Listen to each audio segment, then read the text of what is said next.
গত এপ্রিলে পশ্চিমবঙ্গ বিধানসভা নির্বাচনে বিজেপি ক্ষমতায় এলে শুভেন্দু অধিকারী ঘোষণা দেন কথিত অবৈধ বাংলাদেশি ও অনুপ্রবেশকারীদের আটক করে বাংলাদেশে পাঠানো হবে। এরপর থেকে অবৈধভাবে ভারতীয় সীমান্ত রক্ষী বাহিনী বিএসএফের পুশ ইনকে কেন্দ্র করে সীমান্তে চরম উত্তেজনা দেখা দিয়েছে।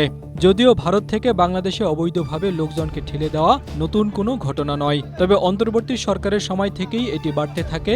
সবশেষ পশ্চিমবঙ্গে বিজেপি ক্ষমতায় আসার পর পুশিনের ঘটনা এখন প্রতিনিয়তই বাড়ছে।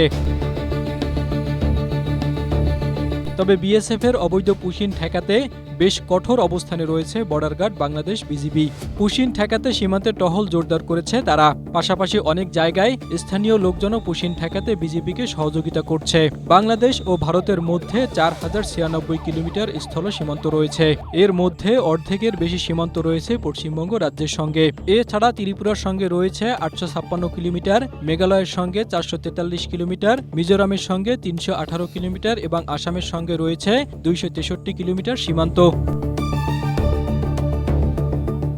বিজিবি সদর দপ্তরের তথ্য অনুযায়ী 2025 সালের 7 মে থেকে চলতি বছরের 26 জানুয়ারি পর্যন্ত বিএসএফ মোট 2344 জনকে বাংলাদেশে পুশিন করেছে।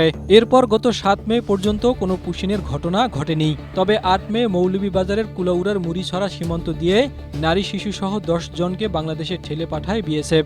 এরপর থেকে আবার একের পর এক ঘটতে থাকে পুশিনের চেষ্টা। এ অবস্থায় আগামী 8 থেকে 11 জুন ভারতের নয়াদিল্লিতে বিজিবি ও বিএসএফের মধ্যে 57তম মহাপরিচালক পর্যায়ের 4 দিনের বৈঠক অনুষ্ঠিত হওয়ার কথা রয়েছে। ওই বৈঠকে সীমান্তে বাংলাদেশি হত্যা, অবৈধ পুশিনের বিষয়গুলো গুরুত্ব পাবে বলে জানিয়েছে বিজিবি।